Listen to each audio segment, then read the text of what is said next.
Pembacaan Alkitab dari 2 Tawarik pasal yang ke-35. Kemudian Yosia merayakan Paskah bagi Tuhan di Yerusalem. Domba Paskah disembelih pada tanggal 14 bulan yang pertama. Ia menetapkan tugas para imam dan mendorong mereka menunaikan tugas jabatannya dalam rumah Tuhan. Berkatalah ia kepada orang-orang Lewi yang adalah pengajar seluruh Israel dan orang-orang kudus Tuhan. Tempatkanlah tabut kudus itu di dalam rumah yang telah didirikan Salomo bin Daud, Raja Israel. Tidak usah lagi kamu mengusungnya. Sekarang layanilah Tuhan Allahmu dan Israel umatnya. Bersiaplah menurut puak-puakmu dan menurut rombonganmu, sebagaimana yang dituliskan Daud, Raja Israel, dan Salomo, anaknya.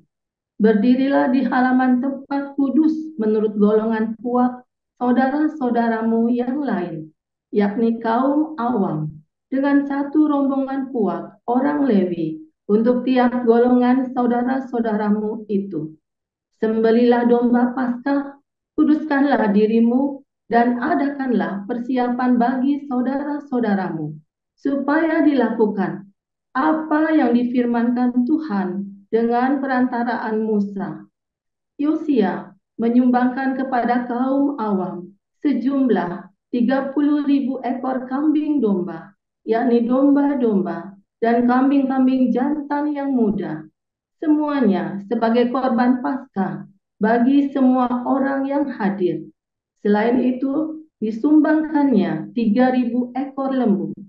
Semuanya itu dari harta milik raja. Juga para panglimanya memberi sumbangan sukarela kepada rakyat, para imam, dan orang-orang Lewi. Kemudian Hilkiah, Zakaria, dan Yehiel, para pemuka rumah Allah, memberi kepada para imam 2.600 ekor kambing domba sebagai korban Paskah, dan selain itu 300 ekor lembu. Lalu Kononya dan kedua saudaranya, Semaya dan Netaneel, serta Hazabiah, Yeiel, dan Yozabat, para pemimpin orang-orang Lewi, menyumbangkan kepada orang-orang Lewi 5.000 ekor kambing domba sebagai korban Paskah, dan selain itu 500 ekor lembu. Setelah upacara ibadah disiapkan, berdirilah para imam pada tempatnya dan orang-orang Lewi menurut rombongannya sesuai dengan perintah raja. Maka disembelihlah domba Paskah dan para imam menyiramkan darah yang mereka terima dari orang-orang Lewi, sedang orang-orang Lewi menguliti domba itu. Tetapi mereka memisahkan korban bakaran untuk diserahkan kepada kaum awam menurut golongan puak mereka, supaya dipersembahkan kepada Tuhan, sebagaimana tertulis dalam kitab Musa. Demikian pula dilakukan mereka dengan lembu-lembu. Kemudian mereka memasak domba Paskah di atas api sesuai dengan peraturan. Sedang persembahan-persembahan kudus mereka masak dalam kuali, belanga, dan pinggan, lalu membawanya cepat-cepat kepada segenap kaum awam. Kemudian mereka menyediakannya bagi dirinya dan bagi para imam, karena para imam, yakni anak-anak Harun, sampai malam hari sibuk mempersembahkan korban bakaran dan segala lemak. Oleh sebab itu, orang-orang Lewi menyediakannya bagi dirinya dan bagi para imam, yakni anak-anak Harun. Para penyanyi, yakni Bani Asaf, ada pada tempat mereka sesuai dengan perintah Daud, Asaf, Heman, dan Yedutun, pelihat raja itu. Juga para penunggu pintu gerbang ada pada tiap-tiap pintu gerbang. Mereka tidak usah meninggalkan tugas mereka, karena saudara-saudara mereka, orang-orang Lewi, menyediakannya untuk mereka. Demikianlah seluruh upacara ibadah bagi Tuhan disiapkan pada hari itu untuk merayakan Paskah dan untuk mempersembahkan korban bakaran di atas mezbah Tuhan sesuai dengan perintah Raja Yosia. Pada waktu itu, orang Israel yang hadir di situ merayakan Paskah dan hari raya roti tidak beragi selama 7 hari. Paskah semacam itu tidak pernah lagi dirayakan di Israel sejak Nabi Samuel. Seorang pun di antara raja-raja orang Israel tidak pernah merayakan Paskah seperti yang dirayakan Yosia dengan para imam dan orang-orang Lewi, dengan seluruh orang Yehuda dan Israel yang dapat hadir, dan dengan penduduk Yerusalem. Paskah itu dirayakan pada tahun ke-18 pemerintahan Yosia. Kemudian daripada semua ini, setelah Yosia memperbaiki rumah Tuhan, majulah Neko, Raja Mesir, hendak berperang di Karkemis di tepi sungai Efrat. Yosia keluar menghadapinya. Ia mengirim utusan kepada Yosia dengan pesan, "Apakah urusanmu dengan aku, Raja Yehuda? Saat ini aku tidak datang melawan engkau, tetapi melawan keluarga raja yang sedang kuperangi. Allah memerintahkan aku supaya segera bertindak. Hentikanlah niatmu menentang Allah yang menyertai aku, supaya engkau jangan dimusnahkannya." Tetapi Yosia tidak berpaling daripadanya, melainkan menyamar untuk berperang melawan dia. Ia tidak mengindahkan kata-kata Neko yang merupakan pesan Allah, lalu berperang di lembah Megido. Maka pemanah-pemanah menembaki Raja Yosia, dan Raja berseru kepada orang-orangnya, "Bawa aku dari sini, karena aku luka parah." Orang-orangnya mengangkatnya dari keretanya, lalu mengangkutnya dengan kereta cadangannya, lalu membawanya ke Yerusalem.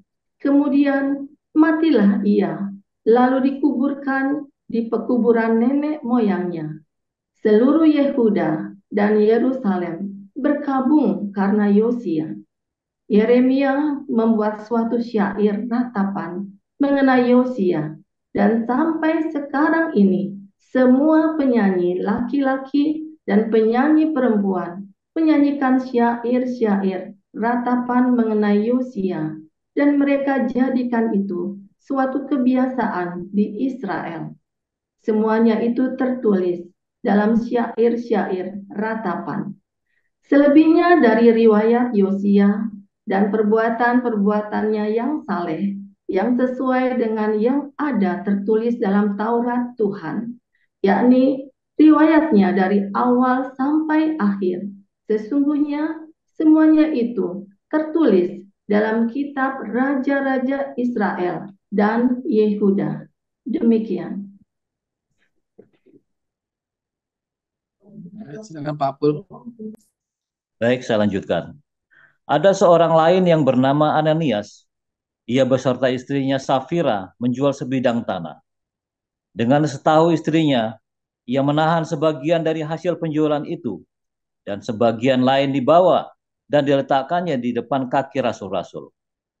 Tetapi Petrus berkata, "Ananias, mengapa hatimu dikuasai iblis, sehingga engkau mendustai Roh Kudus dan menahan sebagian dari hasil penjualan tanah itu?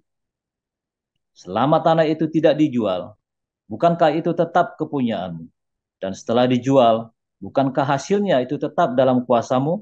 Mengapa engkau merencanakan perbuatan itu dalam hatimu? Engkau bukan mendustai manusia, tetapi mendustai Allah." Ketika mendengar perkataan itu, rebalah Ananias dan putuslah nyawanya. Maka sangatlah ketakutan semua orang yang mendengarkan hal itu. Lalu datanglah beberapa orang muda. Mereka mengapani mayat itu, mengusungnya keluar dan pergi menguburnya. Kira-kira 3 jam kemudian, masuklah istri Ananias, tetapi ia tidak tahu apa yang telah terjadi. Kata Petrus kepadanya, katakanlah kepadaku, dengan harga sekiankah tanah itu kamu jual? Jawab perempuan itu, betul sekian. Kata Petrus, mengapa kamu berdua sepakat untuk mencobai roh Tuhan? Lihatlah, orang-orang baru mengubur suamimu berdiri di depan pintu, dan mereka akan mengusung engkau juga keluar. Lalu rebalah perempuan itu seketika itu juga di depan kaki Petrus, dan putuslah nyawanya. Ketika orang-orang muda itu masuk, mereka mendapati dia sudah mati. Lalu mereka mengusungnya keluar dan menguburnya di samping suaminya. Maka sangatlah ketakutanlah seluruh jemaat dan semua orang yang mendengar hal itu. Dan oleh rasul-rasul diadakan banyak tanda dan mujizat di antara orang banyak. Semua orang percaya selalu berkumpul di serambi Salomo dalam persekutuan yang erat. Orang-orang lain tidak ada yang berani menggabungkan diri kepada mereka. Namun mereka sangat dihormati orang banyak. Dan makin lama makin bertambahlah jumlah orang yang percaya kepada Tuhan, baik laki-laki maupun perempuan. Bahkan mereka membawa orang-orang sakit keluar ke jalan raya dan membaringkannya di atas balai-balai dan tilam, supaya apabila Petrus lewat, setidak-tidaknya bayangannya mengenai salah seorang dari mereka. Dan juga orang banyak dari kota-kota di sekitar Yerusalem datang, berduyun-duyun serta membawa orang-orang yang sakit dan orang-orang yang diganggu roh jahat, dan mereka semua disembuhkan. Akhirnya, mulailah imam besar dan pengikut-pengikutnya, yaitu orang-orang dari mazhab Saduki, bertindak sebab mereka sangat iri hati. Mereka menangkap rasul-rasul itu, lalu memasukkan mereka ke dalam penjara kota. Tetapi waktu malam seorang malaikat Tuhan membuka pintu-pintu penjara itu dan membawa mereka keluar, katanya, pergilah, berdirilah di bait Allah, dan beritakanlah seluruh firman hidup itu kepada orang banyak. Mereka mentaati pesan itu, dan mereka jelang pagi masuklah mereka ke dalam bait Allah, lalu mulai mengajar di situ. Sementara itu imam besar dan pengikut-pengikutnya menyuruh mahkamah agama berkumpul, yaitu seluruh majelis tua-tua bangsa Israel, dan mereka menyuruh mengambil rasul-rasul itu dari penjara. Tetapi ketika pejabat-pejabat datang ke penjara, mereka tidak menemukan rasul-rasul itu di situ. Lalu mereka kembali dan memberitakan, katanya, kami mendapati penjara terkunci dengan sangat rapinya, dan semua pengawal ada di tempatnya di muka pintu. Tetapi setelah kami membukanya, tidak seorang pun yang kami temukan di dalamnya. Ketika kepala pengawal bait Allah dan imam-imam kepala mendengar laporan itu, mereka cemas dan bertanya apa yang telah terjadi dengan rasul-rasul itu. Tetapi datanglah seorang mendapatkan mereka dengan kabar, lihat, orang-orang yang telah kamu masukkan ke dalam penjara ada di dalam bait Allah dan mereka mengajar orang banyak. Maka pergilah kepala pengawal serta orang-orangnya ke bait Allah, lalu mengambil kedua rasul itu, tapi tidak dengan kekerasan, karena mereka takut kalau orang banyak melempari mereka. Mereka membawa keduanya dan menghadapkan mereka kepada mahkamah agama. Imam besar mulai menanya mereka, katanya, dengan keras kami melarang kamu mengajar dalam nama itu. Namun ternyata kamu telah memenuhi Yerusalem dengan ajaranmu dan kamu hendak menanggungkan darah orang itu kepada kami. Tetapi Petrus dan rasul-rasul itu menjawab, katanya, kita harus lebih taat kepada Allah daripada kepada manusia. Allah nenek moyang kita telah membangkitkan Yesus yang telah kamu gantungkan pada kayu salib dan kamu bunuh. Dialah yang telah ditinggikan oleh Allah sendiri dengan tangan kanannya menjadi pemimpin dan juru selamat supaya Israel dapat bertobat dan menerima pengampunan dosa. Dan kami adalah saksi dari segala sesuatu itu. Kami dan Roh Kudus yang dikaruniakan Allah kepada semua orang yang mentaati Dia. Mendengar perkataan itu, sangatlah tertusuk hati mereka, dan mereka bermaksud membunuh rasul-rasul itu. Tetapi seorang Farisi dalam mahkamah agama itu, yang bernama Gamaliel, seorang ahli Taurat yang sangat dihormati seluruh orang banyak, bangkit dan meminta supaya orang-orang itu disuruh keluar sebentar. Sesudah itu ia berkata kepada sidang, hai orang-orang Israel, pertimbangkanlah baik-baik apa yang hendak kamu perbuat terhadap orang-orang ini. Sebab dahulu telah muncul si Teudas yang mengaku dirinya seorang istimewa dan ia mempunyai kira-kira 400 orang pengikut. Tetapi ia dibunuh dan cerai berela seluruh pengikutnya dan lenyap. Sesudah dia, pada waktu pendaftaran penduduk, muncullah si Yudas, orang Galilea, yang menyeret banyak orang dalam pemberontakannya, tetapi ia juga tewas dan cerai berela seluruh pengikutnya. Karena itu aku berkata kepadamu, janganlah bertindak terhadap orang-orang ini. Biarkanlah mereka, sebab jika maksud dan perbuatan mereka berasal dari manusia, tentu akan lenyap. Tetapi kalau berasal dari Allah, kamu tidak akan dapat melenyapkan orang-orang ini. Mungkin ternyata juga nanti bahwa kamu melawan Allah, nasihat itu diterima. Mereka memanggil rasul-rasul itu, lalu menyesal mereka dan melarang mereka mengajar dalam nama Yesus. Sudah itu mereka dilepaskan. Rasul-rasul itu meninggalkan sidang mahkamah agama dengan gembira karena mereka telah dianggap layak menderita penghinaan oleh karena nama Yesus. Dan setiap hari mereka melanjutkan pengajaran mereka di bait Allah dan di rumah-rumah orang dan memberitakan Injil tentang Yesus yang adalah Mesias. Demikian firman Tuhan.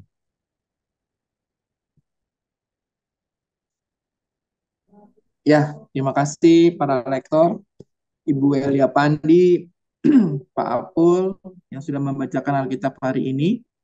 Baik, kita akan memasuki renungan firman Tuhan yang akan dibawakan oleh gembala kita, Pastor Dr. Joseph Paujang, dengan judul Menghalangi Pesan Tuhan. Silakan, Pastor. Haleluya, luar biasa. Firman Tuhan selalu baru setiap hari. Ketika kita menanti-nantikan Tuhan dengan penuh cinta, dengan penuh pengharapan, dengan penuh sukacita, selalu berbuat baik. Jangan lupa berbuat baik setiap hari, saudara ya. Saudara, kita ada kelas baru, kelas profetik baru, saudara ya. Setiap hari Senin via Zoom ya. Dan juga kalau mau datang ke kantor tiap hari Rabu jam 7:30 Bible studinya kita jadikan kelas profetik ya. Nah, kelas profetik ini sangat penting saudara ya, yaitu supaya Anda belajar ini ya, mengenal suara Tuhan ya. Bagaimana Anda bisa mengenali, Anda bisa tepat ya ketika Anda mau melakukan sesuatu, saudara. Ya. Dan bahkan ketika tiba-tiba ada halangan, obstacle, halangan ya, Anda ngerti, ini dari Tuhan, atau ini dari setan, atau ternyata kamu harus balik. Ternyata kamu salah. Ya. Bagaimana cara menanggapi, meresponinya? Ada beberapa orang yang sampai 3 kali ikut ya, saudara ya. Ini sudah angkatan keempat. Ya. Penasaran, 3 kali ya, 3 kali, dan saya selalu update tambahan. Hari ini kita judulnya adalah bagaimana ya seseorang bisa menghalangi suara Tuhan, atau dia tidak mengerti kehendak Tuhan, lalu dia masuk ke dalam sesuatu pertempuran yang bukan punya dia. Wah, ini serem saudara, masuk ke dalam pertempuran yang bukan punya dia. Siapa yang sering begitu? Nah, tuh banyak, jangan ngomong enggak. Kalau dalam bahasa sehari-hari namanya apa, saudara? Konyol, kepo. Sok tahu, ya kan? Sok pahlawan. Benar enggak? Sok jadi pahlawan. Kamu masuk ke dalam pertempuran yang bukan punyamu. Banyak ya, saudara ya. Saudara, ketika, contoh nih ya, contoh. Ketika saya ada dalam masalah besar dengan keluarga besar kami, saudara ya. Dari mana asalnya masalah itu? Nah, saudara, suatu ketika ya ada dari kerabatnya istri saya bikin salah sama orang lain. Ya salahnya sih ya salah masalah utang piutang begitu ya, saudara ya, salah utang piutang biasa sebetulnya. Tetapi karena dia terlalu pengecut untuk menghadapinya, ya. Kalau utang piutang itu kamu hadapi, jangan lari saudara ya. Di kelas apostolik nanti saya ajarin bagaimana menghadapi utang piutang. Kelas apostolik. Nah, ya kalau tadi yang saya pengumuman tadi adalah kelas profetik. Ketika dia tidak tahu caranya menghadapi, maka dia takut, dia lari, saudara. Lalu orang ini ya meminta perlindungan kepada kami. Perlu nggak saya lindungi dia? Enggak. Itu bukan pertempuran saya, saudara. Tapi karena jiwa saya bergejolak, saudara. Begitu mendengar kata polisi itu ya, jiwa saya bergejolak. Ya. Akhirnya apa, saudara? Wah, saya dengan kalau berani ya, polisi mau tangkap dia, saya lakrang di tengahnya, polisinya saya cakelai, saudara ya. Nah, itu ya, goblok, saudara ya. Itu bukan pertempuran saya, saudara. Itu pertempurannya dia. Banyak kali kita seperti itu ya. Saudara tahu apa akibatnya? Akhirnya orang ini selamat lolos. Ya, polisinya kita atur, setting, ya, akhirnya orang ini lolos. Nggak pakai lama, saudara. Nggak pakai lama. Tahun depannya. Karena orang ini dia dasarnya penakut. Waktu kita selamatkan pun, ya, dia dalam kondisi takut dan dia tidak percaya bahwa saya bisa tolong dia. Ya, padahal dia tahu di depan mata dia saya kelahi sama polisinya, saudara. Ini ya, wah, bener-bener kelahi udah cek-cekeran begitu ya. Wah, dia tahu di depan dia, saudara, saya kelahi sama polisinya. Berkelahi beneran, saudara, polisi. Nah, dia lihat dari balik sembunyi ya, dari balik kamar itu dia lihat. Dan kita bikin setting bagaimana cara, wah ngeri ya, saudara, waktu itu mencekam sekali ya di rumah kami itu.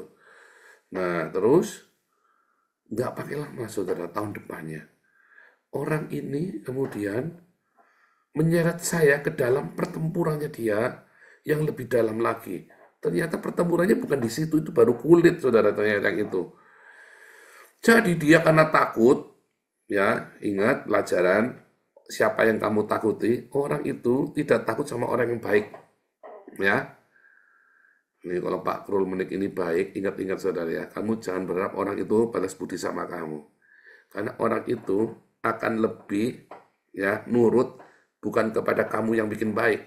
Dia akan nurut kepada siapa yang bisa mengintimidasi dia, yang nakut-nakutin dia. Ya, ingat-ingat saya ngomong ini ya. Saya sudah katam yang begini nih. Kemudian ternyata dia diteror, padahal dia sudah lolos, saudara. Akhirnya dia bayar utang pakai uangnya kita. Nah, itu, saudara ya. Dia bayar utang pakai uangnya kita. Apa yang terjadi, saudara? Akhirnya uang kami habis semua, bermiliar-miliar waktu itu ya, 4 miliar kalau nggak salah totalnya ya, dihitung sama kita hitung bareng-bareng ya, saudara, waktu itu ya semua. 4 miliar, saudara, kita habis-habisan. Ini bukan perusahaan gede, saudara, ini toko. Ya, ini toko. 4 miliar itu banyak toko, saudara ya. Toko ini ya, bukan perusahaan gede. 4 miliar tahun 2004. Ya, 4 miliar tahun 2004, bayangin, saudara ya. UML Jakarta saja waktu itu masih 2 juta, belum 2 juta malah ya. UML Jakarta waktu itu 1,3, saya masih ingat sekali. Ya, masih 1,3 juta, hari ini 5 juta ya. Jadi Anda kebayang ya, 4 miliar zaman itu, berapa banyak. Toko ya ini ya, saudara ya. Singkat cerita yang ruwet ya. Karena apa? Karena dimulai dari saya sok pahlawan nolongi dia. Jadi harusnya saudara loh, ini maksudnya enggak, harusnya nggak boleh kamu tolong. Harusnya tidak boleh kamu tolong, itu bukan pertempuranmu, saudara. Kalau om tante saya, dia tahu, saudara ya, ketika papi saya miskin jatuh bangun dalam usahanya, maka dia cuman bilang, kalau sampai kamu tidak bisa makan, kamu telepon kita ya. Tapi papi saya terlalu sombong, maunya ditolong. Dia nggak mau telepon untuk masalah makanan. Maunya ditolong, dimodalin. Sebetulnya yang om tante saya itu, yang dari pihak papi itu sudah benar, saudara. Kalau kamu bangkrut, itu urusan kamu. Kamu tidak boleh bawa-bawa kita. Tapi kalau kamu kurang makan, kamu kasih tahu kita. Kita pasti kirim kamu beras. Kita pasti kirim kamu makan buat anak-anakmu. Kita pasti sekolahkan anak-anakmu. Tapi papi saya bilang, tidak. Nah ini nih, salah kaprah nih. Ingat-ingat, kalau saudaramu bangkrut, kamu jangan nguluri dia buat jangan bangkrut. Salah, saudara. Kecuali kamu berlimpah ruah. Jangan. Ya, kalaupun ada yang berhasil, itu satu dari mungkin 1000 kejadian, saudara, kalau ada yang berhasil. Kalau saudaramu kolaps, ya biar. Masuk penjara, enggak apa-apa. Dikasih makan di penjara sama kamu. Jangan sampai akhirnya nyemplung bareng-bareng, hancur sama-sama. Itu yang sering terjadi, saudara.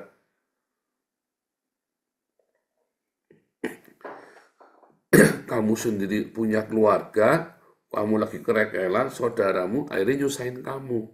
Minta uang tiap hari buat bayar utang, karena ketakutan. Biarkan masuk penjara. Ya, malu enggak malu. Karena penjara di Indonesia ini ngaco, saudara ya. Jadi biarkan masuk penjara, dikongkosin, anaknya jangan sampai keleleran. Yang penting di penjara itu ada uang, ada makanan enak. Di penjara dia belajar, dikasih tahu. Kalau dasarnya dia mentalnya bagus, ya dia akan benar. Kalau dasarnya mentalnya nggak bagus, ya dia akan makan narkoba, apa segala macam. Ya sudah, berarti dia memang layak untuk hidup benar. Kalau kamu sama-sama bangkrut, akhirnya kamu sama-sama masuk penjara. Saya sering masuk ke pertempuran yang bukan punya saya. Ya, sok pahlawan. Nah, itu namanya sok pahlawan ya. Dari situ saya belajar, ya, mengapa seringkali Tuhan ketika saya mau bikin sesuatu ya, dia ada malaikat Tuhan melanggang di depan saya. Nah ini, malaikat Tuhan itu apa? Nah, kan? Itu nanti di kelas profetik. Tapi ada malaikat Tuhan, dia melanggang di depan saya, sehingga saya jengkel. Nggak bisa terus, saudara ya. Nah, belakangan setelah saya menyadari tahun 2014 ya, maka saya mulai ya. Jadi begitu saya ada malaikat Tuhan, itu sifat sok pahlawan ini ada di dalam saya mendarah daging, saudara, karena itu tadi ya, Anda nyalain saya boleh, tapi ini nyataannya. Sifat sok pahlawan, suka nolong orang, apa segala macam ya, itu mendarah daging dalam hidup saya. Kalau ada orang, ya ingat Kaceh dulu ya, Kaceh yang masuk penjara, saya yang puyeng, saudara ya, yang difitnah sama Saifuddin habis-habisan itu ya, sama Yosua Tewu, ini kan bener kan, sama Yosua Tewu sama Saifuddin itu. Padahal kan kita nggak usah ikut-ikut juga nggak masalah kan, ya kan? Emang siapa dia, siapa saya? Duitnya juga masuk saya juga ngambil serupiah pun. Waktu Yusuf Manukulu masuk penjara kan juga kita yang rempong kan, ya kan? Itu sifat-sifat itu tuh. Nah, tetapi sekarang saya mengerti sejauh mana kita boleh masuk dalam pertempuran itu, saudara. Banyak sekali kita sering masuk dalam pertempurannya orang lain. Dan kamu belajar di kelas-kelas kita ya, dia belajar tiap hari di embun pagi, sampai sejauh mana. Ya makanya tiap hari saya ajari kamu, ya kasih tiap hari, sedekah adikmu, saudaramu. Kamu jangan ngasih uang saya sebelum kamu tolong orang tuamu. Sesusah apapun saya kamu lihat, orang tuamu kamu beresin dulu. Kalau orang tuamu sudah cukup, tidak perlu apa-apa, kamu tolong orang lain. Termasuk kirim uang ke saya boleh dengan senang hati.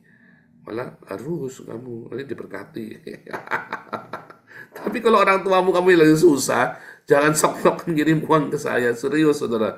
Saya bukan sombong. Saya di sini sampai jadi supir taksi, ya bukan. Tapi itulah aturannya. Itu aturan kerajaan sorga.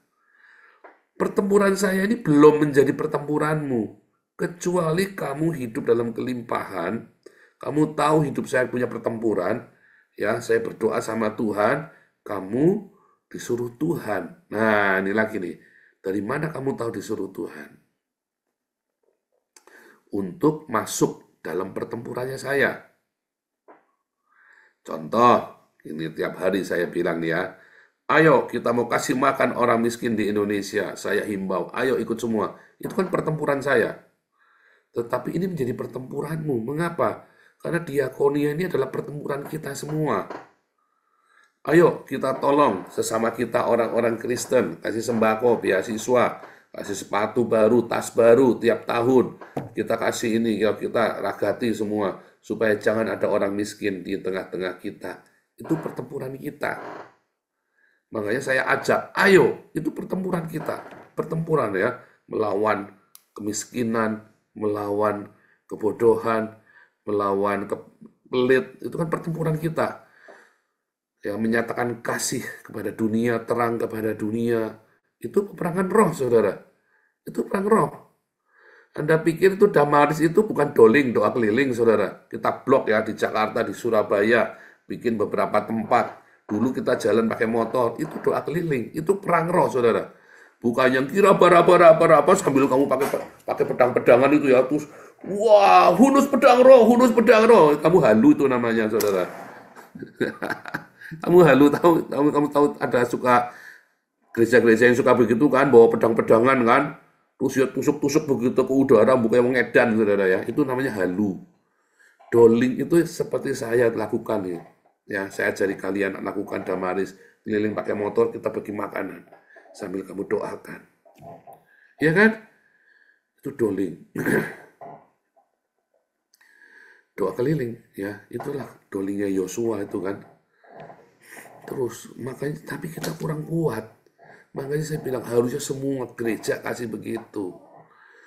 Makanya di dalam perjanjian baru tidak ada doling kayak Yosua. Nggak ada, saudara. Kamu tidak akan temu. Adanya apa? Diakonia, dia kelilingi kota dengan cara diakonia. Ya kan? Tahu bedanya? Ya kan? Dengan sedekah kan, dengan kasih makan. Nah, tetapi ada masalah yang bukan masalahmu. Ya, misalnya ketika saya lagi cerita, saya lagi kesaksian, itu bukan masalahmu, saudara, masalah saya. Tetapi ada orang yang dia digerakkan Tuhan, kamu masuk dalam masalahnya Paul. Nah, itu masalahmu, menjadi masalahmu, kamu ambil alih. Tetapi kamu itu biasanya digerakkan oleh Tuhan dulu. Kalau kamu digerakkan oleh Tuhan, kamu tidak usah takut. Sama seperti janda di Sarfat. Ya, Elia datang, kamu bikin itu tepung, kamu tutup minyak. Bikinkan kotaku, nanti tepung dan minyak tidak habis-habis. Janda di Sarfat ini bukan orang kaya loh, saudara. Bukan raja, bukan pedagang. Ya, seperti perempuan yang ini ya, yang anaknya dibilang kamu nanti punya anak, lalu dia punya anak, anaknya malah mati, itu ya, didoakan sama Elia ya. Nah, beda dengan itu orang kaya, ya, itu memang orang kaya yang memelihara Nabi Elia ya. Ini janda di Sarfat ini bukan orang kaya, saudara. Tetapi dia menjadikan pertempurannya Elia menjadi pertempurannya dia, karena Tuhan suruh, dan maka ada mujizat tiap hari, ya, ada mujizat tiap hari, karena dia suruh, karena dia taat sama Tuhan. Nah, di kelas profetik itu saya ajarin yang mana suara Tuhan, yang mana bukan suara Tuhan, yang mana emosimu, yang mana itu adalah dari Tuhan. Yang lebih detail lagi. Nah, setiap hari, tapi pesan saya pagi ini, jangan jadikan pertempuran orang lain itu menjadi pertempuranmu. Sehingga kamu tidak tahu bahwa ternyata kayak tadi cerita saya ya, kerabatnya anak, omnya anak ini, ternyata sebenarnya Tuhan mau omnya anak itu dikasih pelajaran, karena dia sudah berkali-kali bandel, saudara. Dan dia lari selalu lari. Dan dia mengulangi kesalahan itu berkali-kali. Bandel. Nah, saya melagrang, saya ini hamba Tuhan loh, saudara. Saya sudah pendeta waktu itu ya. Saya pikirkan kasihan ini kan. Nah, itu persis seperti Raja Yosia tadi, ya kan? Itu kan pertempurannya Firaun Neko dengan raja-raja Syria, dengan raja-raja Syria kan. Tetapi ini ikut-ikut belagu, saudara ya.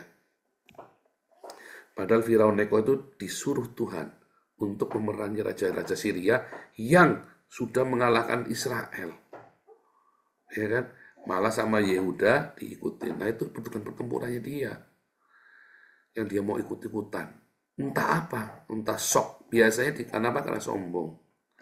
Ya karena keangkuhan kita. Sok kepo. Ya, kitanya sok pahlawan. Jangan pernah ingin jadi juru selamat, saudara. Juru selamat kita Tuhan Yesus.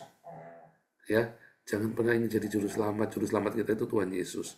Tetapi kalau ada saudaramu yang membutuhkan makanan, saudara membutuhkan pakaian, kita harus berikan. Tapi bukan berarti nolongin dia sampai kamu tuh hancur. Bukan seperti itu. Itu bukan ajaran Tuhan Yesus. Ya. Nah, tapi kalau ada orang yang sedang melakukan itu, jangan kamu melagrang di depannya. Kalau kamu melagrang di depannya, itu semua masalah-masalah dia akan jadi masalahmu loh, saudara. Dan kamu nggak siap. Ya. Jangan kamu melagrang. Kalau ada orang sedang melakukan pekerjaan Tuhan, kamu jangan melagrang di depannya. Semua orang, kutukannya orang kepada dia akan menimpa kamu. Karena kamu melagrang di depannya, mau nyampuri urusannya. Bahkan kamu menyerang orang-orang ini yang lagi membawa pesan Tuhan ini. Ya kan? Sebenarnya Gilbert kan, Saifuddin, Yosua Tehu, akhirnya semua kutukan orang ke saya itu kena mereka semua. Semua kutukannya orang-orang Islam itu yang pada saya, yang parah sama saya itu kan kena mereka semua. Ya. Yang ketiga, jangan ketika kamu